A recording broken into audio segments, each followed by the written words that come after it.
नमस्कार, मी सुवर्णा. दुपारच्या 3च्या बुलेटिनमध्ये आपल्या सगळ्यांचं स्वागत. पुढचा 1 तास राज्यातल्या देशभरातल्या काही महत्त्वाच्या घडामोडी, काही बातम्यांचे अपडेट्स आपण घेऊया. सुरुवात आपण राज्य मंत्रिमंडळाच्या मॅरेथॉन बैठकीनं करूया. राज्य मंत्रिमंडळाची मॅरेथॉन बैठक काही वेळापूर्वी पार पडली. तब्बल 4 तास ही मंत्रिमंडळाची बैठक होती. मंत्रालयाच्या 7व्या मजल्यावर बैठक पार पडलेली आहे. फार महत्त्वाचे निर्णय झालेले आहेत या मंत्रिमंडळाच्या बैठकीमध्ये. त्यातला MPSCच्या विद्यार्थ्यांच्या मागणी संदर्भातला निर्णय तर आपल्याला माहिती आहे. तत्वतः मंजुरी त्याला मिळालेली आहे आणि अधिकृत घोषणा काही वेळात होईल. पण राज्य मंत्रिमंडळाच्या बैठकीमध्ये अजूनही काही निर्णय झाले. मॅरेथॉन बैठक ही पार पडली, पण 4 तास ही बैठक चालली. मंत्रालयाच्या 7व्या मजल्यावर ही बैठक होती. राज्य मंत्रिमंडळाच्या बैठकीमध्ये महत्त्वाचे निर्णय होत असतात. काही निर्णय हे पुन्हा सुधारून घेतले जातात किंवा काही विषयांवर चर्चा महत्त्वपूर्ण होत असते. अधिक विचारूया आपण. आमचे प्रतिनिधी उदय जाधव आपल्या सोबत आहेत. उदय, मंत्रिमंडळाची मॅरेथॉन बैठक पार पडलेली आहे. MPSCचा निर्णय त्यामध्ये झालाच, मात्र त्याबरोबर काय महत्त्वाच्या घडामोडी? खूप महत्त्वाची बैठक जी आहे ती मंत्रालयाच्या 7व्या मजल्यावर पार पाडलेली आहे. कॅबिनेट मीटिंग दरवेळी आपण पाहतो की 2.5 ते पार पडतं 3 तास होते. मात्र आजची जी बैठक पार पाडलेली आहे जवळपास 4 तासाहून अधिक वेळ ही कॅबिनेट बैठक झालेली आहे. तब्बल 4 तास अशी मॅरेथॉन ही बैठक पार पडलेली आहे. मुख्यमंत्री, उपमुख्यमंत्री यांच्या उपस्थितीमध्ये जवळपास खूप मोठे आणि महत्त्वाचे निर्णय जे आहेत ते घेण्यात आलेले आहेत आणि त्यातले काही संक्षिप्त निर्णय जे आहेत ते जाहीर करण्यात आलेले आहेत. सगळ्यात पहिला जो महत्त्वाचा निर्णय जो घेण्यात आलेला आहे ते म्हणजे महाराष्ट्राचं गीत जे आहे, जय जय महाराष्ट्र माझा, गरजा महाराष्ट्र माझा, या गीताला महाराष्ट्राचे राज्य गीत म्हणून स्वीकार जो आहे तो करण्यात आलेला आहे. छत्रपती शिवाजी महाराज जयंतीचे औचित्य साधून 19 फेब्रुवारीपासूनच यंदा हे गीत जे आहे ते अंगीकरण करण्यात येणार आहे. त्याचबरोबर इतरही महत्त्वाचे निर्णय जे आहेत ते घेण्यात आले. त्यातही राज्यात सामाजिक न्याय विभागाच्या नियंत्रणाखाली कायमस्वरूपी विनाआंदोलन तत्वावर 12 नवीन समाज कार्य महाविद्यालय जे स्थापन करण्याचा निर्णय जो घेण्यात आलेला आहे. सामाजिक विभागाकडे एक महत्त्वाचा निर्णय जो आहे तो घेण्यात आलेला आहे. आणि त्याचबरोबर MPSCच्या विद्यार्थ्यांसाठी देखील निर्णय जो आहे तो घेण्यात आलेलाच आहे. त्याचबरोबर इतरही अनेक महत्त्वाचे निर्णय जे महाराष्ट्र उद्योग व्यापार आणि गुंतवणूक सुविधा केंद्र कायदा 2012 विधेयक मसुदा तयार करण्याची मान्यता जी आहे ती देण्यात आलेली आहे. परवानग्या सुलभ आणि अधिक वेगवान करण्यासंदर्भात यंत्रणेची. नक्की, धन्यवाद ही माहिती दिल्याबद्दल उदय. आता लक्षवेधी बातमीकडे वळूया. अनिल परब यांनी म्हाडा सीईओंसोबत चर्चा केली. अनिल परब यांनी म्हाडा अधिकाऱ्यांना फैलावर घेतलं अशी माहिती मिळतेय. तोडक कारवाई अनिल परब यांच्या कार्यालयाची वांद्रे इथल्या झालेली होती. त्यानंतर आज सकाळपासून सगळे शिवसेनेचे कार्यकर्ते एकत्र जमले होते. बघा, ही बैठकीतली दृश्य समोर येत आहेत. अनिल परब या बैठकीला उपस्थित आहेत. म्हाडाचे अधिकारी उपस्थित आहेत. म्हाडाच्या अधिकाऱ्यांना अनिल परबांनी फैलावर घेतलं असं कळतंय. म्हाडा कार्यालयामध्ये साधारणपणे पाऊण 1 तासापासून अनिल परब यांची म्हाडा अधिकाऱ्यांसोबत चर्चा सुरू होती. आमच्या प्रतिनिधी प्रणाली कापसे यांच्याकडून अधिक जाणून घेऊया. प्रणाली, जसं आपण सांगत होतात, पाऊण 1 तासापासून अनिल परब म्हाडा अधिकाऱ्यांच्या कार्यालयात बसलेले होते. आत्ताचं अपडेट काय मिळतंय?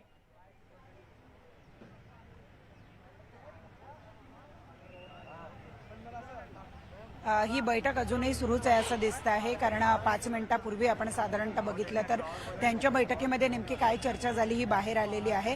अनिल परब हे नुसते माजी मंत्री नाहीये, तर ते ॲडव्होकेट अनिल परब आहेत आणि त्यांनी त्याची चुणूक या बैठकीमध्ये दाखवून दिलेली आहे. त्यांनी एक मुद्दा असा धरलेला आहे, जो मुद्दा त्यांनी पत्रकार परिषदेमध्ये सुद्धा मांडला होता की हे बांधकाम रेग्युलराईज करण्यासाठीची मी अर्ज केलेला होता. त्या अर्जावर 60 दिवसामध्ये म्हाडाच्या अधिकाऱ्यांनी कुठली तरी प्रतिक्रिया देणं, म्हणजे ते रेग्युलराईज होऊ शकतं किंवा होऊ शकत नाही या संदर्भातली काहीतरी प्रतिक्रिया देणं अपेक्षित होतं. परंतु ती प्रतिक्रिया त्यांनी दिली नाही आणि बरोबर 60 दिवसानंतर त्यांनी अनिल परब यांना नोटीस बजावली आहे. आणि त्यामुळे ही कारवाई करणं डीम म्हणजे एखाद्या गोष्टीवर जर कुणी काही प्रतिक्रिया दिलेली नसेल तर त्यावर कारवाई करता येऊ शकते. आणि अशी जी डीम कारवाई जी आहे ती करण्यात आलेली आहे. तुम्ही अशी कारवाई कशी करू शकता, अशा पद्धतीचं मत जे आहे ते अनिल परब यांनी त्या ठिकाणी व्यक्त केले आहे. थोडक्यात त्यांनी तिथल्या अधिकाऱ्यांना फैलावर घेतलेलं आहे. म्हाडाचे मुंबई परिमंडळाचे जे CEO आहेत मिलिंद बोरीकर, त्यांच्याबरोबर त्यांची चर्चा चालू आहे. इतकंच नाही तर अनिल परब यांनी या ठिकाणी म्हाडाच्या अधिकाऱ्यांना सांगितलं आहे की तुम्ही रोज माझं नाव या प्रकरणामध्ये बाहेर घेतलं जात आहे, त्यामुळे तुम्ही आजच्या आज यामध्ये खुलासा काढा. तुम्ही जर खुलासा काढला नाही तर मी तुमच्या विरोधामध्ये मानहानीचा दावा करणार आहे आणि एकूणच हे संपूर्ण प्रकरण आहे. या प्रकरणामध्ये तुम्ही कारवाई करायला घाई केलेली आहे आणि त्यामुळे मी तुम्हाला या संपूर्ण प्रकरणामध्ये कोर्टात खेचणार आहे अशी भूमिका अनिल परब यांनी या अधिकाऱ्यांना बोलून दाखवलेली आहे. नक्की, धन्यवाद माहिती दिल्याबद्दल प्रणाली. अनिल परब यांनी फैलावर घेतलेले अनेक महत्त्वाचे प्रश्न म्हाडा अधिकाऱ्यांना त्यांनी विचारलेले आहेत या कारवाई संदर्भातले. वांद्र्यातल्या ऑफिसच्या पाडकामावरून अनिल परब आक्रमक झाल्याचंच बघायला मिळत आहे. त्यांनी सोमय्यांवर सुद्धा टीका केली आहे. सोमय्या हे बिल्डरांच्या इशाऱ्यावरून काम करतायत असा आरोप अनिल परबांनी केला. या कारवाईचा अधिकार म्हाडाला नसल्याचा दावाही त्यांनी केला. वांद्र्यातील भाडेकरूंना उद्ध्वस्त करण्याचा हा डाव आहे असाही आरोप परब यांनी केला. त्यांना इथं यायचं असेल तर पोलिसांनी त्यांना अडवू नये, त्यांनी इथं यावं, आम्ही त्यांचं चांगलंच स्वागत करू, त्यांनी शिवसैनिकांचा पाहुणचार अनुभवायलाच हवा असं आव्हान अनिल परब यांनी किरीट सोमय्यांना दिलं. शिवसेनेचे नेते आणि माजी मंत्री अनिल परब आपल्या सोबत आहेत. आपल्याला माहिती आहे की मी ह्याच इमारतीत माझा जन्म झाला. मी लहानाचा मोठा याच इमारतीत झालो आणि मी जिथे राहतोय त्याच्या बाजूला जी थोडीशी जागा होती ही जागा सोसायटीचं ऑफिस म्हणून वापरण्यात येत होती. ज्यावेळेला मी आमदार झालो त्यावेळेला सोसायटीच्या लोकांनी मला सांगितलं की हे ऑफिस आपण आमदार म्हणून वापरा. ते ऑफिस मी आमदार म्हणून वापरत होतो. परंतु ज्यावेळेला मी मंत्री झालो त्यावेळेला किरीट सोमय्या यांनी या जागेवरती अनिल परब यांनी म्हाडाचा पूर्ण भूखंड ढापला अशा प्रकारचे आरोप केले. मी म्हाडाने मला ज्यावेळेला नोटीस दिली त्यावेळेला मी त्यांना पत्र दिलं आणि या सोसायटीचा याच्याशी संबंध असून माझा कुठलाही संबंध नाही असं ज्यावेळेला सांगितलं. म्हाडाने पूर्ण बाब तपासून मला पत्र दिलं की आपल्या याच्याशी काही संबंध नाही, आम्ही सगळ्या नोटिसेस मागे घेतोय. परंतु ज्या वेळेला जो रेग्युलरायझेशनचा अर्ज होता तो मागच्या आठवड्यात नामंजूर झाला आणि म्हणून सोसायटीच्या रहिवाशांनी बैठक घेऊन ठरवलं की म्हाडाने जर तो नामंजूर केलेला आहे तर आपण हे कार्यालय तोडलं पाहिजे आणि म्हणून त्यांनी कार्यालय तोडलं. आता हे कार्यालय तोडल्याच्या नंतर हे म्हाडाचं काम आहे येऊन तपासणं. आम्ही म्हाडाला पत्र दिलेलं आहे की आपण जाऊन तिकडे बघा, तपासा आणि याच्या बाबतीत योग्य ती कारवाई करा. किरीट सोमय्या कोण आहे? तो म्हाडाचा अधिकारी आहे का? तो म्हाडाचा मुकादम आहे का? तो म्हाडाचा महानगरपालिकेचा मुकादम आहे का? आणि ही नौटंकी त्याला जर करायची असेल तर याच बाबतीमध्ये नारायण राणेंची देखील हायकोर्टामध्ये ऑर्डर झालेली आहे. हायकोर्टामध्ये नारायण राणे यांचं घर तोडण्यासाठी परवानगी महानगरपालिकेला सांगितलंय. आम्हाला पण जाऊन तपासायचं की नारायण राणेंचं घर आता बरोबर तुटलंय की नाही. आणि किरीट सोमय्याला मी आवाहन करतो, हिंमत असेल माझ्याबरोबर नारायण राणेंच्या घरी चल, आपण दोघे जाऊन तिकडे बघूया. आणि त्याला मी इथे यायचं देखील आवाहन केलेलं आहे. मी पोलिसांना सांगितलेलं आहे त्याला अडवू नका, त्याला पाठवा. आम्ही शिवसैनिक त्याचा समाचार घ्यायला उभे आहोत आणि समाचार घेण्यासाठी आम्ही तयार आहोत. व्हिडिओ जर्नलिस्ट नवनाथ मुके सोबत रुचा कानोलकर, न्यूज 18 लोकमत, मुंबई. महत्वाच्या बातमीकडे वळूया. महाराष्ट्राला राज्यगीत मिळालेलं आहे. जय जय महाराष्ट्र माझा हे महाराष्ट्राचं राज्यगीत असणार आहे. राज्य मंत्रिमंडळाच्या बैठकीमध्ये हा महत्वाचा निर्णय झालाय. काही वेळापूर्वी आमचे प्रतिनिधी उदय आपल्याला अधिक माहिती याविषयीचे देत होते. 19 फेब्रुवारी पासून हा निर्णय लागू होणार आहे. महाराष्ट्राला राज्यगीत मिळालेलं आहे. जय जय महाराष्ट्र माझा, गरजा महाराष्ट्र माझा या गीताचा महाराष्ट्राचं राज्यगीत म्हणून स्वीकार झालेला आहे. छत्रपती शिवाजी महाराज यांच्या जयंतीचं औचित्य साधून 19 फेब्रुवारी 2023ला हे गीत राज्यगीत म्हणून अंगीकारण्यात येणार आहे. फार महत्त्वाचा निर्णय झालाय. राज्य मंत्रिमंडळाच्या बैठकीमध्ये महाराष्ट्राला राज्यगीत मिळालेलं आहे. जय जय महाराष्ट्र माझा, गरजा महाराष्ट्र माझा हे गीत आता यापुढे राज्यगीत म्हणून गायलं जाईल, ओळखलं जाईल. 19 फेब्रुवारी पासून या निर्णयाची अंमलबजावणी होणार आहे.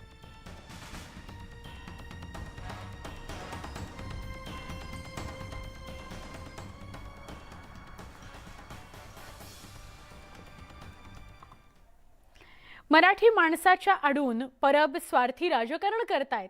वसुली वेळी मराठी माणूस नाही आठवला का असा टोला भाजपचे नेते किरीट सोमय्या यांनी प्रश्न विचारत केला. भ्रष्टाचाराचे महाल तोडणारच असंही त्यांनी सांगितलं. अनधिकृत कार्यालय उद्ध्वस्त झालंय, आता लवकरच उरलेलं पाडकाम म्हाडा पूर्ण करेल असंही सोमय्यांनी सांगितलं. जर परबांचं बांधकाम नाही तर मग आता त्यांचा इतका आटापिटा का सुरू आहे असा सवालही त्यांनी केला.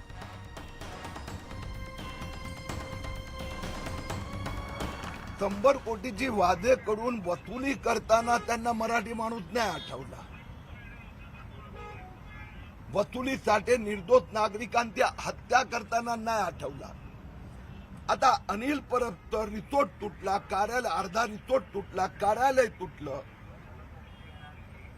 म्हणून कितीही सबब दाखवले त्यांनी. आता उद्धव ठाकरे मंत्रिमंडळाच्या नेत्यांची अवस्था बघा. हसन मुश्रीफवर ईडीनी धाडी घातल्या तर त्यांना मुस्लिम आठवला कि ये भाजप वाले किरीट तुम्हें सिर्फ मुस्लिम को टार्गेट करते हैं. कुणाचा जखमेवर जास्त मीठ तोडू नये आणि म्हणून पोलिसांनी म्हाडाने जे सांगितलं आहे की आम्ही काम पूर्ण केलं आहे, ईडीचं थोडं उरलेलं काम बाकी आहे, त्याचा पाठपुरावा मी पुढे करणार. जे अनिल परबने हे अनधिकृत कार्यालयातून साम्राज्य चालवलं होतं त्याचा संपलेलं आहे. आता माझं लक्ष मी उरलेल्या रिसॉर्टकडे आणि अस्लम शेखच्या स्टुडिओकडे वळवणार. महाराष्ट्रातली अजून एक लक्षवेधी बातमी एमपीएससी विद्यार्थ्यांना दिलासा मिळाल्यासंदर्भातली. एमपीएससीचा नवीन नियम, एमपीएससीचा नवीन अभ्यासक्रम आता 2025 पासून लागू होणार आहे. विद्यार्थ्यांच्या आंदोलनानंतर फडणवीसांनी त्यांना 2025 पासून अभ्यासक्रम लागू करण्याचं आश्वासन दिलेलं होतं. तसंच हा मुद्दा राज्य मंत्रिमंडळ बैठकीत मांडू, मुख्यमंत्र्यांच्या कानावर घालू आणि सकारात्मक तोडगा काढू असं आश्वासन त्यांनी दिलं होतं. यावर मंत्रिमंडळ बैठकीत मुख्यमंत्र्यांनी निर्णयाला तत्वतः मान्यता दिलेली आहे. त्यामुळे पुण्यामध्ये एमपीएससीच्या विद्यार्थ्यांचा जे आंदोलन करते होते त्यांचा जल्लोष बघायला मिळाला.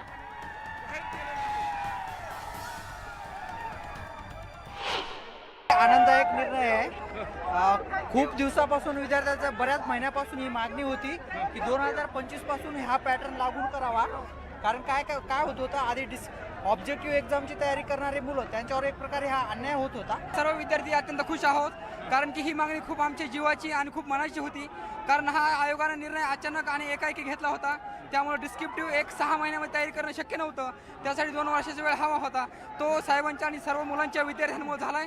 सर्व विद्यार्थी खूप खुश आहोत. जे विद्यार्थी सकाळपासून अनेक आंदोलनानंतर आजही हे सकाळपासून उभारलेलं आंदोलन आज कुठेतरी कारणी लागलेलं आहे. विद्यार्थी मित्रांच्या सर्वांच्या हिताचा निर्णय झालेला आहे. यासाठी आम्ही सरकार, मायबाप, मीडिया आणि सर्व उपस्थितांचा आभारी आहोत. सीएम साहेबांनी दिलेला शब्द पाळलेला आहे आणि 3 वाजायच्या आज साहेबांनी निर्णय दिला. हा निर्णय स्वागतार्ह आहे. विद्यार्थ्यांच्या तीव्र भावना होत्या. सरकारने अतिशय संवेदनशीलपणे हा निर्णय हाताळला. याबद्दल मी राज्य सरकारचं मनपूर्वक आभार मानतो. या विद्यार्थ्यांना चांगला दिलासा मिळाला आहे. विद्यार्थी संबंध खुश आहेत, आम्ही खुश आहोत. हा निर्णय घेणारे मान्य देवेंद्रजी आणि सीएम साहेबांचा मी खूप खूप आभार मानतो. कॅबिनेटची मंजुरी घेतल्यानंतर ही मागणी सरकार जाहीर करेल. त्या पद्धतीनं कॅबिनेटमध्ये ह्याला साधक बाधक त्यांनी चर्चा केली असती. निर्णय जाहीर झालेला आहे. त्यामुळं मला वाटतं की सरकारनं घेतलेला निर्णय राज्यातल्या युवकांच्या दृष्टीनं, एमपीएससी परीक्षाधारकांच्या दृष्टीनं हा महत्त्वपूर्ण निर्णय घेतलेला आहे. त्याचं आम्ही स्वागत करू.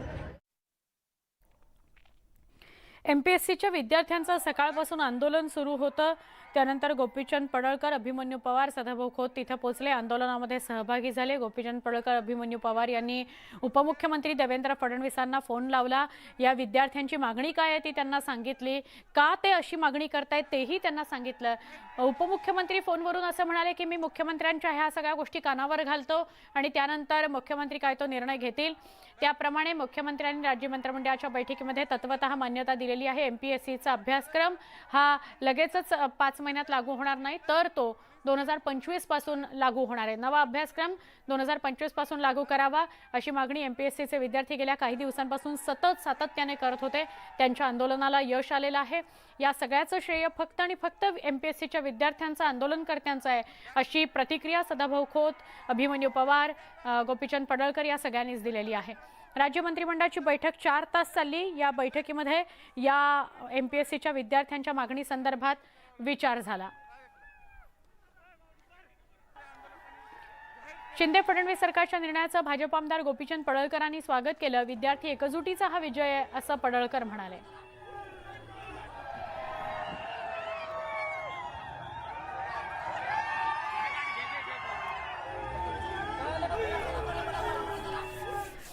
पुढच्या बातमीकडे आपण वळूया. राज्यातील विधान परिषदेच्या 5 जागांकरता नुकतंच मतदान पार पडलं. या निवडणुकीमध्ये नाशिकमध्ये काँग्रेसमध्ये तांबे पितापुत्रांवरून बराच मोठा वादंग झाला. सत्यजित तांबे भाजपसोबत आहेत का याबाबत संभ्रम होता. मात्र आता मतदान पार पडल्यानंतर भाजप प्रदेशाध्यक्ष चंद्रशेखर बावनकुळेंनी सत्यजित तांबेंना भाजपमध्ये येण्याची खुली ऑफर दिलेली आहे. तसंच त्यांनी मोदींबाबत आक्षेपार्ह वक्तव्य करणं वंचित प्रमुख प्रकाश आंबेडकर यांच्यावरही टीका केलेली आहे.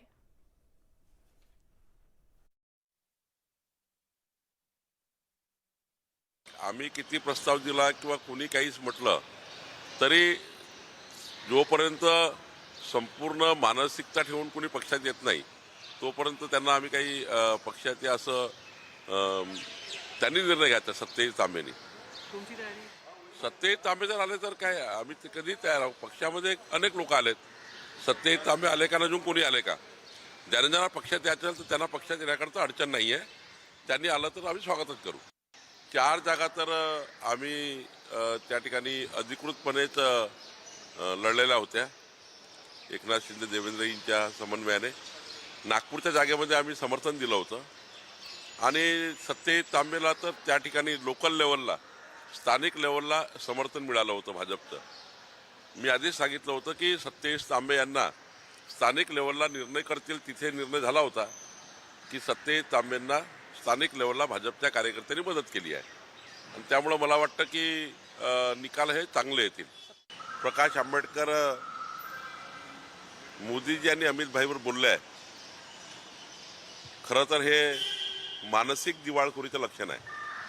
मला वाटतं यानंतर प्रकाश आंबेडकरांनी मोदीजी अमितभाई यांनी आमच्या नेतृत्वावर जर टीका टिप्पणी केली तर महाराष्ट्रभर प्रकाश आंबेडकरांचा निषेध व्यक्त करावा लागेल. निवडणूक आयोगापुढे सध्या चिन्ह आणि शिवसेना नावावरून शिंदे ठाकरे पक्षांमध्ये वाद रंगलेला आहे. ते नेमकं कुणाला मिळणार या संदर्भातली उत्सुकता ताणली गेली आहे. संजय राऊतांच्या धमक्यांमुळे आम्ही शिवसेना सोडली असा दावा सातत्यानं शिंदे गटाकडून केला जातोय. त्यावर संजय राऊतांनी खोचक शब्दात टीका केली. संजय राऊत यांनी शिंदे गटाला आव्हान देत खुलासा करण्याची मागणी करत शीतल म्हात्रे यांच्या जुन्या भाषणाचा संदर्भ दिला. यावेळी त्यांनी संजय गायकवाड यांच्या टीकेबद्दल विचारताना संजय राऊत असं म्हणाले की फालतू लोकांवर मी बोलत नाही आणि त्यांनी बोलणं टाळलेलं आहे. एकदा त्याने स्पष्ट केलं पाहिजे की नक्की ते का सोडून गेले. मी धमक्या दिल्यामुळे सोडून गेले की शिवसेनेनं राष्ट्रवादी काँग्रेसबरोबर युती केल्यामुळे सोडून गेले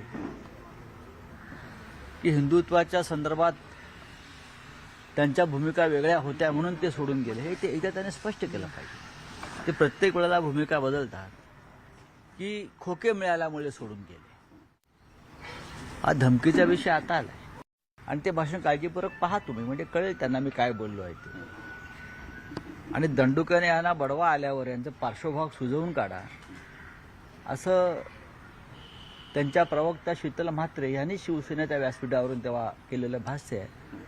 आणि त्यानंतर त्या जाऊन गुवाहाटीला त्यांना मिळाल्या. यांचं हे वैफल्य आहे. निवडणूक आयोग असेल, सर्वोच्च न्यायालय असेल, प्रत्येक लढाई ते हरणार आहे एवढंच मी सांगू शकतो. सर, तुमच्यावर संजय गायकवाड यांनी टीका केली आहे. काल तुम्ही जे हिंदू मोर्चाबद्दल बोललात ते म्हणतात की एकीकडे संजय राऊत म्हणतात आम्ही हिंदू आहोत आणि दुसरीकडे हिंदू मोर्चांवर टीका करतात. नाही, मी काय कोणाच्या अशा फालतू लोकांना उत्तर द्यायला मी बांधील नाहीये. आमची भूमिका आम्ही काल मांडली आहे. पुढच्या बातमीकडे वळतोय. आमदार संजय गायकवाड यांनी संजय राऊतांवर निशाणा साधला. संजय राऊत हे रिकामटेकडा माणूस आहेत अशी टीका गायकवाडांनी केली. हिंदू जनाक्रोश मोर्चा गोवंश हत्याबंदी आणि लव जिहाद विरोधात होता, पण राऊतांनी त्याचीही टिंगल केली. एकीकडे स्वतःला हिंदू म्हणवता आणि दुसरीकडे हिंदू मोर्चाची टिंगल करता असं संजय गायकवाड म्हणाले. संजय राऊतांना हा एक रिकामटेकडा माणूस झालेला आहे. त्याच्याकडे काही कामधंदा उरलेला नाहीये. मराठा समाजाचे प्रचंड लाखोच्या संख्येने निघणाऱ्या मोर्चाला पण त्यांनी मुक्का मोर्चा म्हणून टिंगल केली होती आणि अशा मोर्चावर टिंगल टिकवाळी करणं म्हणजे त्या हिंदुत्ववादी पक्षामध्ये काम करणाऱ्या संजय राऊतांचं दिवाळ निघण्यासारखी गोष्ट आहे. संजय गायकवाडांनी टीका केलेली आहे. शिंदे गटाचे संजय गायकवाड यांनी संजय राऊतांवर टीका केली आहे. स्वतःला हिंदू म्हणवता आणि हिंदू जन आक्रोश मोर्चावर टीका करता, टिंगल करता असं त्यांनी राऊतांना म्हटलंय. हिंदू जन आक्रोश मोर्चा हा फार महत्त्वाच्या कारणांकरता काढला गेला, मात्र त्याचीही तुम्ही टिंगल करता असं संजय गायकवाड यांनी म्हटलंय. याआधी सुद्धा संजय गायकवाड आणि संजय राऊतांचा सामना काही मुद्द्यांवरून बघायला मिळाला आणि आता पुन्हा एकदा हिंदू जन आक्रोश आंदोलनाच्या माध्यमातून हा सामना बघायला मिळाला. अत्यंत महत्त्वाची बातमी, एक ब्रेकिंग न्यूज. भ्रष्टाचार प्रकरणांमध्ये 55 महापालिका कर्मचारी बडतर्फ करण्यात आलेत, तर 53 कर्मचाऱ्यांना निलंबित करण्यात आलंय. भ्रष्टाचार विरोधामध्ये कठोर कारवाईत कोणतीही हयगय नाही केली जाणार. बृहन्मुंबई महापालिकेच्या प्रशासनानं ही भूमिका स्पष्ट केलेली आहे. भ्रष्टाचार प्रकरणामध्ये 55 कर्मचारी बडतर्फ करण्यात आले. काही कर्मचाऱ्यांचं निलंबन सुद्धा झालेलं आहे. भ्रष्टाचाराच्या प्रकरणात कुठलीही हयगय केली जाणार नाही अशी भूमिका प्रशासनानं स्पष्ट केलेली आहे. मुख्यमंत्री एकनाथ शिंदेंसोबत असलेले प्रहार संघटनेचे आमदार बच्चू कडू यांनी महाविकास आघाडीवर जोरदार टीका केली. महाविकास आघाडीमध्ये अस्थिरता असल्याचा टोला त्यांनी लगावला. तसंच शिक्षण आणि पदवीधर निवडणुकीमध्ये जिंकूच असा विश्वासही त्यांनी व्यक्त केला. दरम्यान मवियावर हल्लाबोल करणाऱ्या बच्चू कडूंना राष्ट्रवादी काँग्रेसनं प्रत्युत्तर दिलं. अस्थिरता ही विरोधी पक्षात नसून सत्ताधारी पक्षात असल्याची टीका राष्ट्रवादी काँग्रेसचे प्रदेशाध्यक्ष जयंत पाटलांनी केली. राजकीय अस्थिरता आहे ना, म्हणजे महाविकास आघाडीमध्ये पण आहे आणि इकडे पण आहे. इकडे कोर्ट केस आणि याच्यामुळे सगळी अडचणीचा विषय आहे. कारण एक नवीन इतिहास आपण पाहतोय आहे का मोठा उठाव झाला आणि शिंदेगड बाजूला झाला, त्याच्यामुळे ही अडचण महाराष्ट्रामध्ये पहिल्यांदा अशा इतक्या मोठ्या प्रमाणात आपण पाहतोय. तर ती अस्थिरता आहे, निश्चित त्याचा परिणाम पण राज्याला भोगावं लागतं. महाविकास आघाडीमध्ये देखील राजकीय अस्थिरता आहे. काय नक्की भाष्य करायचं बच्चू? मला वाटत नाही विरोधी पक्षात कोणती अस्थिरता आहे. सत्तारूढ पक्षात आहेच अस्थिरता, हे महाराष्ट्र बघतोय. कोकणातील प्रति पंढरपूर म्हणून ओळखल्या जाणाऱ्या आंगणेवाडीच्या भराडी देवीची यात्रा येत्या 4 फेब्रुवारीला होते. या दिवशी भाजप राजकीय खेळी करण्याच्या तयारीत आहे. कारण आंगणेवाडीच्या यात्रेच्या दिवशी महाराष्ट्राचे उपमुख्यमंत्री देवेंद्र फडणवीस यांची जाहीर सभा घेण्यात येणार आहे. मुख्यमंत्री एकनाथ शिंदे देखील आंगणेवाडीच्या जत्रेला येण्याची शक्यता आहे. आंगणेवाडीच्या भराडी देवीच्या यात्रेला मोठ्या संख्येनं चाकरमानी दाखल होत असतात. राजकीय पार्श्वभूमी लक्षात घेता भाजपचे देवेंद्र फडणवीस यांची जाहीर सभा होतीये. आंगणेवाडी जवळ भोगलेवाडी इथं माळरानावर या सभेची तयारी केली जाते.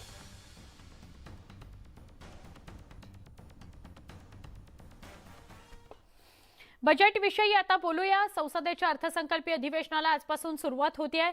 राष्ट्रपती द्रौपदी मुर्मू यांच्या अभिभाषणानं अर्थसंकल्पीय अधिवेशनाला सुरुवात झाली.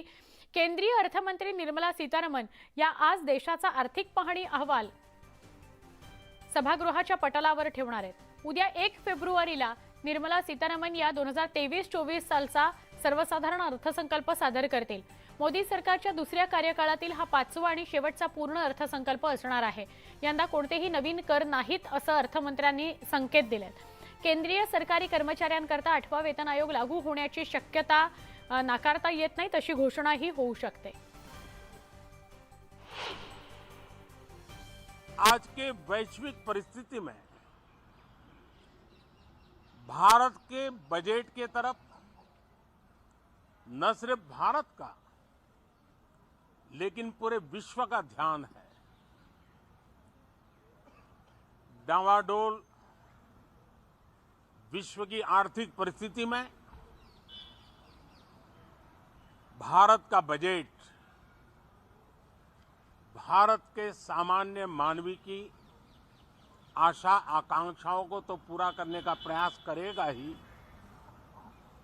लेकिन विश्व जो आशा की किरण देख रहा है उसे वो और अधिक प्रकाशमान नजर आए. बुलेटिनमध्ये पुन्हा एकदा स्वागत. बातमी आहे नालासोपाऱ्यामधून. नालासोपाऱ्यात वसई विरार महापालिकेच्या परिवहन सेवेच्या डेपोत उभ्या भंगार बसेसना आग लागलेली आहे. दुपारी 12च्या दरम्यान ही घटना घडली. अचानक डेपोत उभ्या असलेल्या बसेसनी पेट घेतला. याबाबतची माहिती अग्निशमन पथकाच्या जवानांना मिळाल्यानंतर त्यांनी पाण्याचे 2 टँकर्स आणले आणि घटनास्थळी धाव घेतली. स्टेशन परिसरात हा बस डेपो आहे. नागरिकांमध्ये एकच धावपळ त्यामुळे उडाली. लागलेल्या आगीत पालिकेच्या 4 बसेस जळून खाक झालेल्या आहेत. या बस डेपोत अंमली पदार्थांचं व्यसन करणारे गरजुले वावरत असतात. त्यांच्याकडूनच ही आग लागली गेली असावी असा प्राथमिक अंदाज व्यक्त केला जातोय. मात्र 4 भंगारात ठेवलेल्या बसेस या जळून भस्मसात झालेल्या आहेत. इथे हजारो लाखो लोक इथे राहतात आणि त्याच्या एरियामध्ये अशा प्रकारे बस भंगारातल्या बसेस 3-3, 4-4 वर्ष ठेवणं हे चुकीचं आहे. त्या तत्कालीन ठेकेदारावरती कारवाई केली पाहिजे, त्याला आदेश दिले पाहिजेत, त्याला बसेस इथून काढायला लावल्या पाहिजेत आणि हा एरिया मोकळा केला पाहिजे. सौभाग्य आहे की इथे कुठल्याही प्रकारची मनुष्यहानी इथे झाली नाही. पुण्यात कोयता गँग आणि रस्त्यावरील वाढत्या गुन्हेगारीमुळे शांतताप्रिय पुण्याची ओळख आता वेशीवर टांगली गेली आहे. बरं, इतकंच नाही तर या गुन्हेगारांनी आता पोलिसांनाच आव्हान द्यायला सुरुवात केलेली आहे. एकीकडे गुन्हेगारी वाढत असताना दुसरीकडे वॉन्टेड आणि फरार आरोपींना जेरबंद करण्यात पोलिसांना यश येताना दिसत नाहीये. पुण्यात 2504 गुन्हेगार वॉन्टेड. रोज वाढतीये फरार आरोपींची संख्या. पुणे पोलिसांसमोर मोठं आव्हान. पुण्यात कोयता गँगनं धुमाकूळ घातला असतानाच आता आणखी एक धक्कादायक माहिती समोर आली आहे. पुणे पोलिसांच्या दप्तरी तब्बल 2500हून अधिक गुन्हेगार वॉन्टेड आहेत, तर 54 आरोपींना फरार घोषित करण्यात आलंय. या फरार आणि पाहिजे आरोपींचा ठावठिकाणा लागत नसताना वर्षागणिक त्यांची संख्या वाढतीये. विशेष म्हणजे यामध्ये गंभीर गुन्ह्यांची नोंद असलेल्या आरोपींचाही समावेश आहे. या पार्श्वभूमीवर पुणे पोलिसांनी विशेष मोहीम राबवत गुन्हेगार दत्तक घेऊन त्यांचा शोध सुरू केलाय. पुणे पोलिसांच्या झोननुसार ही आकडेवारी डोळ्यात अंजन घालणारी आहे. झोन 1 मध्ये फरार आरोपींची संख्या आहे 28, तर 321 वॉन्टेड आरोपी आहेत. झोन 2 मध्ये फरार आरोपी 1 तर वॉन्टेड 501. झोन 3 मध्ये फरार 7 तर वॉन्टेड आरोपींची संख्या 345. झोन 4 मध्ये फरार आरोपी 10 तर 426 वॉन्टेड आरोपी. झोन 5 मध्ये फरार 8 तर वॉन्टेड आरोपींची संख्या 608. एकूण फरार आरोपी 54 तर एकूण वॉन्टेड आरोपींची संख्या आहे 2504 इतकी. यादी बनवण्यामागचा उद्देशच हा आहे की शरीराविरुद्धचे जे गुन्हे घडत आहेत त्यांना प्रतिबंध व्हावा किंवा वारंवार गुन्हे करणारे जे गुन्हेगार आहेत त्यांच्यावर पोलिसांची निगराणी राहावी किंवा त्यांच्यावर योग्य ती प्रतिबंधक कारवाई व्हावी या उद्देशाने ही यादी तयार करण्यात आलेली आहे. संपूर्ण याद्या आता पोलीस स्टेशन आणि क्राईम युनिट यांना देण्यात आलेल्या आहेत. पुणे शहरात दरवर्षी 10,500 गुन्ह्यांची नोंद होते. त्यामध्ये खून, मारामारी, लुटमार, तोडफोड, फसवणूक, दरोडे अशा गंभीर गुन्ह्यांचा समावेश आहे. तर बलात्कार आणि विनयभंग यासारख्या महिला अत्याचाराच्या घटनाही वाढतातच आहे. मात्र घरफोडी आणि चोऱ्यांच्या गुन्ह्यांची उकल करण्यात पोलिसांना यश येताना दिसत नाही. रेकॉर्डवरील जे गुन्हेगार आहे शरीराविरुद्धचे असू द्या किंवा इतर गुन्हेगार असू द्या, तर त्यांचा या ठिकाणी आज आम्ही सर्व झोनमधील गुन्हेगार रेकॉर्डवरील गुन्हेगार बोलवले होते आणि मग त्याबद्दल कुठल्या पोलीस स्टेशनला तो गुन्हेगार हवा आहे का, कुठल्या गुन्ह्यात फरारी आहे का किंवा त्याच्यावर काही कारवाई करणे बाकी आहे काय आणि त्या गुन्हेगाराची माहिती इतर पोलीस स्टेशनच्या सुद्धा तपास पथकाला वगैरे व्हावी, गुन्हेगारी कमी व्हावी, नियंत्रणात यावी, हा त्यामागचा उद्देश आहे. पुणे शहरात जवळपास 1976 सालापासून वेगवेगळ्या गुन्ह्यातील तब्बल 2504 आरोपी वॉन्टेड आहेत. तर न्यायालयाने फरार घोषित केलेले 54 गुन्हेगार यांचा पोलिसांकडून शोध घेतला जातोय. त्यासाठीच पोलिसांनी आरोपी दत्तक योजना सुरू केली असली तरी तिला कितपत यश येतंय हेही बघावं लागेल. व्हिडिओ जर्नलिस्ट गणेश कदमसह वैभव सोनवणे, न्यूज 18 लोकमत, पुणे. पिंपरीतील सेवा विकास बँकेचे माजी संचालक अमर मुलचंदानी यांच्या घरी ईडीने केलेल्या छापेमारीत मोठंच घबाड हाती लागलंय.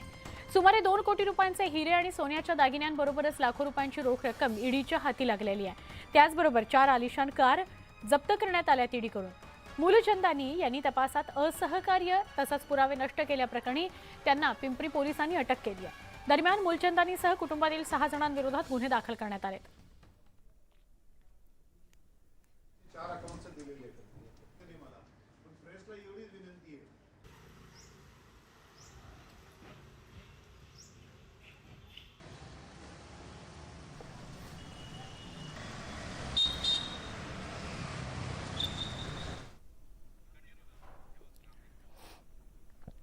मुलचंदानी यांच्या घरी घबाड सापडलंय. 2.72 कोटी रुपयांचं सोनं सापडलेलं आहे.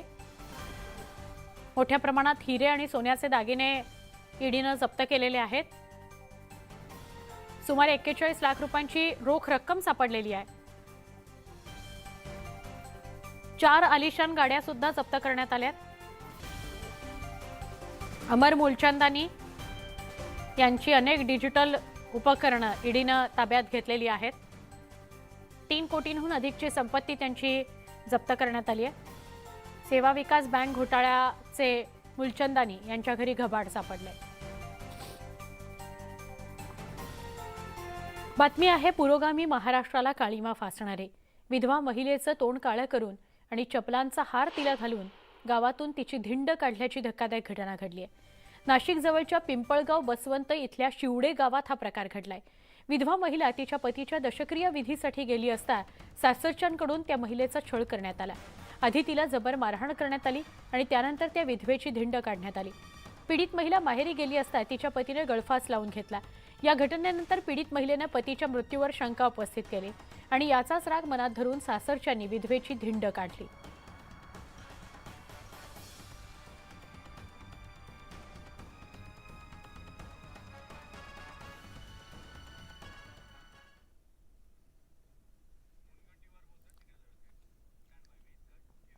सुधीर मुनगंटीवार बोलतायत. थेट प्रक्षेपण.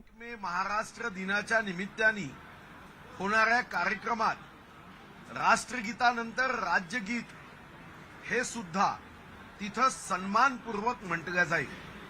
या संदर्भात काही राजशिष्टाचाराचे नियम करण्यात आले असून विधान भवनात सुद्धा जेव्हा विधान भवनाचं सत्र सुरू होतं वंदे मातरम नंतर राज्यगीत म्हणावं अशी ही विनंती आम्ही विधान भवन कार्यालयाला व विशेष करून अध्यक्ष व सभापती महोदयाला बीएसी कमिटीच्या माध्यमातून करणार आहोत.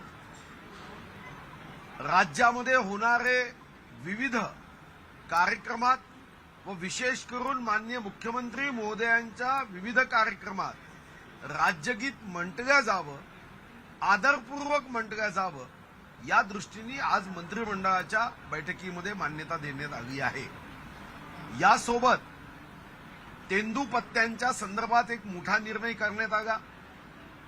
तेंदूपत्त्याच्या बाबतीमध्ये राज्य सरकार रॉयल्टीचा काही हिस्सा तेंदूपत्ता तोडणाऱ्या ग्रामीण भागातल्या आमच्या आदिवासी बांधवांना द्यायचे, पण त्यामधून आस्थापना खर्च हा उणे करायचे, वजा करायचे.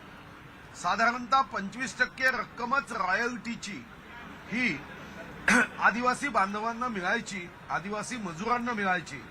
आज एक अतिशय महत्वाचा निर्णय करण्यात आला आहे, ज्याचा फायदा आता आदिवासी व विशेष करून ग्रामीण भागातील तेंदूपत्ता वर काम करणाऱ्या मजुरांना चौपट मजुरी, चौपट यामधली रॉयल्टी मिळेल. साधारणतः यावर्षी 20 कोटीच्या ऐवजी 72 कोटी 50 लक्ष रुपये हे तेंदूपत्ता मजुरांना प्राप्त होईल बोनसच्या स्वरूपात.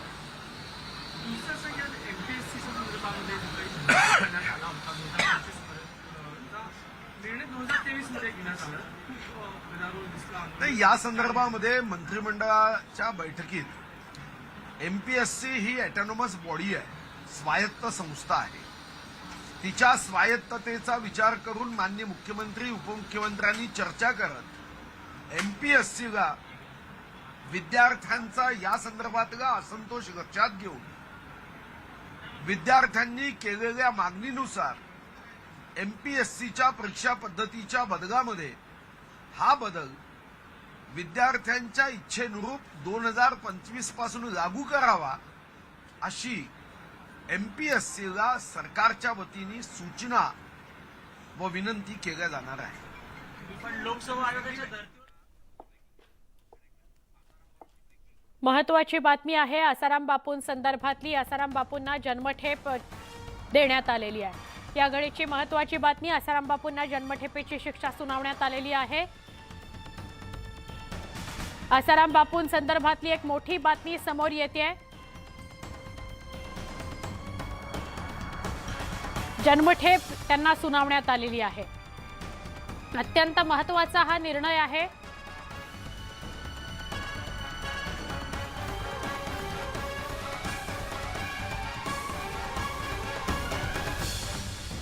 आसाराम बापूंसंदर्भातली ही महत्वाची बातमी समोर येते. आसाराम बापूंना जन्मठेपेची शिक्षा सुनावण्यात आलेली आहे.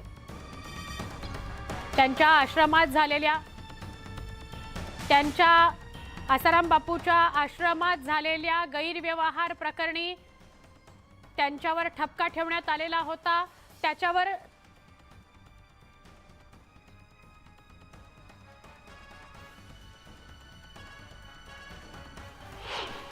आसाराम बापूवर ठपका ठेवण्यात आलेला होता आणि त्यावर निर्णय घेत आसाराम बापूला जन्मठेपेची शिक्षा सुनावण्यात आलेली आहे. गांधीनगर कोर्टानं ही शिक्षा आसाराम बापूला सुनावलेली आहे.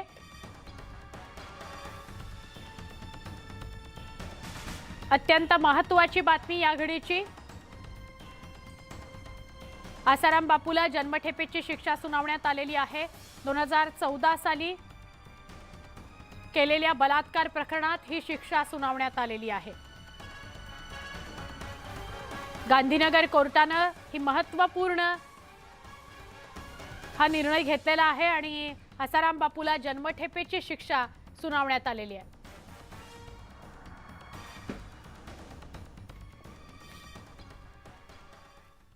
बातमी आहे कोल्हापूरमधून. राधानगरी तालुक्याच्या शेळेवाडी गावातल्या शाळेत शिक्षकाने 9वी आणि 10वीच्या वर्गातील मुलींना पॉर्न व्हिडिओ दाखवल्याचा प्रकार समोर आलाय. या प्रकारानंतर 7 पीडित मुलींच्या तक्रारीची दखल घेण्यात आली आणि पोलिसांनी नराधम शिक्षकाला बेडा ठोकलाय. विजयकुमार बागडी असं नराधम शिक्षकाचं नाव आहे. गेल्या 2 वर्षांपासून शिक्षक बागडीनं हे प्रकार केल्याचा आरोप संबंधित विद्यार्थिनींनी केलाय. या प्रकरणी लपवणाऱ्या मुख्याध्यापक आणि इतरांवर पोलीस कायदेशीर कारवाई करणार आहेत.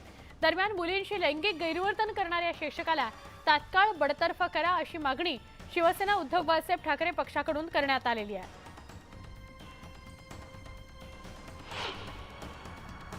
पॉर्न फिल्म दाखवण्याबाबतची काही चित्रफित दाखवण्याबाबतची तक्रार ही काल रात्री उशिरा आपल्या सर्वांच्या मार्फत माहिती पोलीस दलाला प्राप्त झालेली होती आणि ज्याच्यावरनं त्या संबंधित शिक्षकाची बदली करण्यात आलेली होती. त्यांना आम्ही पाठपुरावा करून त्यांच्याकडनं तक्रार आम्ही घेतलेली आहे. त्याप्रमाणे आज पहाटे गुन्हा दाखल झालेला आहे. पॉक्सो कायद्याअंतर्गत हा गुन्हा प्लस 354 आणि इतर कलम आपण त्याच्यामध्ये IPCचे लावलेले आहेत. संबंधित शिक्षकाला सुद्धा काल रात्रीतून आपण पहाटे पिकअप केलेला आहे. हा शिक्षक विद्यार्थिनींना पॉर्न व्हिडिओ दाखवत होता, अश्लील व्हिडिओ दाखवत होता. गेल्या 1.5-2 वर्षामध्ये अनेक विद्यार्थिनींबरोबर त्यांनी हे प्रकार केलेले होते. विद्यार्थिनींनी तक्रार केली, मात्र मुख्याध्यापकांनी त्याची दखल घेतली नाही. त्यामुळे पोलीस आता या सगळ्या प्रकरणात अटकेची कारवाई करणार आहेत. त्या संबंधित शिक्षकाला पोलिसांनी अटक केलेली आहे. अजून एक मोठी बातमी येते. आंबोलीमध्ये खोल दरीत युवक कोसळलेला आहे. मुख्य धबधब्याच्या जवळ 2 युवक थांबलेले होते. 200 फूट खोल दरीत हा युवक कोसळलाय. पोलीस घटनास्थळी दाखल झालेत. आंबोलीत रेस्क्यू टीमला पाचारण करण्यात आलेलं आहे. 200 फूट खोल दरीत एक युवक कोसळलेला आहे. रेस्क्यू टीमकडून पाहणी केली जाते. आंबोलीमध्ये रेस्क्यू टीम पोहोचलेली आहे. 2 युवक खोल दरीच्या जवळ उभे होते आणि त्यातला एक दरीत कोसळला अशी माहिती मिळते. बुलढाणा जिल्ह्यातील लोणार तालुक्यातल्या भुमराळा इथं 35 वर्षाच्या महिलेला पित्ताशयाचा त्रास असल्यामुळे तिला मेहकर इथल्या डॉक्टर अनिल राठोड यांच्या रुग्णालयात नेलं गेलं. उपचारार्थ दाखल करण्यात आलं. या दरम्यान डॉक्टर अनिल राठोड यांनी पित्ताशयाची शस्त्रक्रिया केली. शस्त्रक्रिया झाल्यावर या महिलेची तब्येत अधिक बिघडली आणि तिचा दुर्दैवी मृत्यू झाला. पित्ताशयाची शस्त्रक्रिया चुकीच्या पद्धतीने केल्यानं महिलेचा मृत्यू झाला असा आरोप नातेवाईकांनी केला आहे. डॉक्टर राठोड यांच्यावर गुन्हा दाखल करण्याची मागणी नातेवाईकांनी केली आहे. 2 दिवसांपासून या महिलेचा मृतदेह रुग्णालयात पडून होता. अखेर पोलिसांच्या मध्यस्थीनंतर मृतदेहावर शवविच्छेदन करण्यात आलेलं आहे.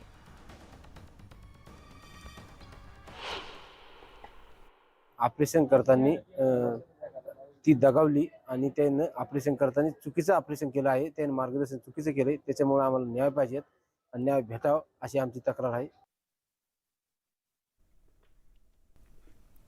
गुजरातमधील मोरबी पूल दुर्घटना ओरेवा या कंपनीच्या मालकानं आत्मसमर्पण केलेलं आहे. जयसुख पटेल यांनी आत्मसमर्पण केलेलं आहे. गुजरातमधील मोरबी पूल दुर्घटने प्रकरणात ओरेवा कंपनीच्या मालकानं आत्मसमर्पण केलेलं आहे. जयसुख पटेल असं या मालकाचं नाव आहे, ज्याने आत्मसमर्पण केलंय. मोरबीत पूल दुर्घटना घडून अनेकांचा मृत्यू झालेला होता. अनेक जण वाहून सुद्धा गेले होते. या प्रकरणात ओरेवा कंपनीच्या मालकानं आत्मसमर्पण केले. या मालकाचं नाव आहे जयसुख पटेल.